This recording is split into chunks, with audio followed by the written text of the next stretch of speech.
Slip Happens. Episode 20. The armor's empty. Welcome back, constant viewer. Alchemy.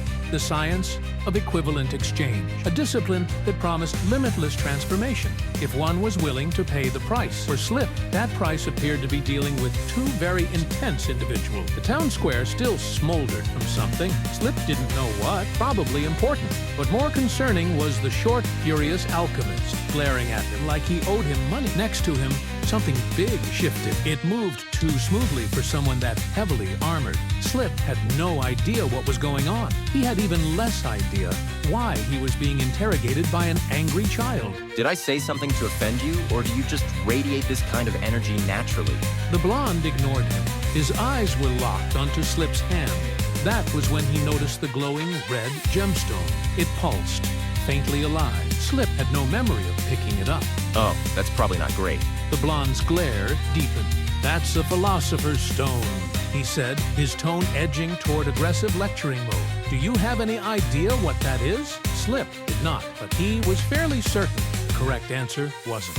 A really fancy rock? The tall figure beside the blonde shifted slightly. Slip swore he heard a low, awkward cough from inside the helmet. The blonde, however, was not amused. His fists clenched, his anger visibly reloaded. "A rock!" His eye twitched. "You think it's just a rock?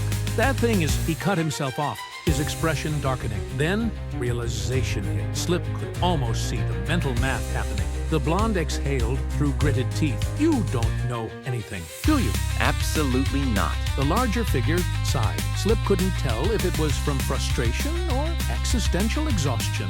The blonde muttered something that was probably not PG-rated and rubbed his temples.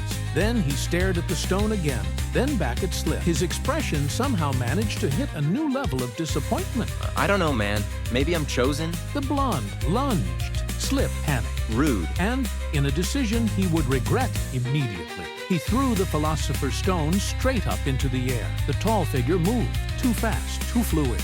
A metal hand snapped up and caught the stone effortlessly. The blonde's eye twitched hard enough to break reality, and then it seemed like everything broke. The philosopher's stone trembled. The world lurched. Slip, still mid-flinch, suddenly froze in place, suspended, mid-air. Like reality itself had just hit the pause button. For a long, awkward second, nobody moved. Then the stone pulsed. A horrible, warping shudder rippled through the space around it. The philosopher's stone glitched, and then it was gone, just vanished. Along with Slip, the alchemist stood frozen in place, staring at the now empty space where Slip had just been. The armored figure slowly lowered its hands, empty. And then there was the blonde. His expression, it was something between rage, exhaustion, and the deep existential grief of someone who had just lost something very, very important. His hands trembled, his shoulders rose and fell, and as his eye twitched for what was surely not the final time today, a single muscle in his jaw jumped. A sharp exhale, a vein visibly formed, and just before the scene faded to black, his rage transcended words. The world was spared for now, but Slip was somewhere else. Where? Unclear. Why? Unknown. But one thing was certain: this isn't over. Find out next time on Slip Happens.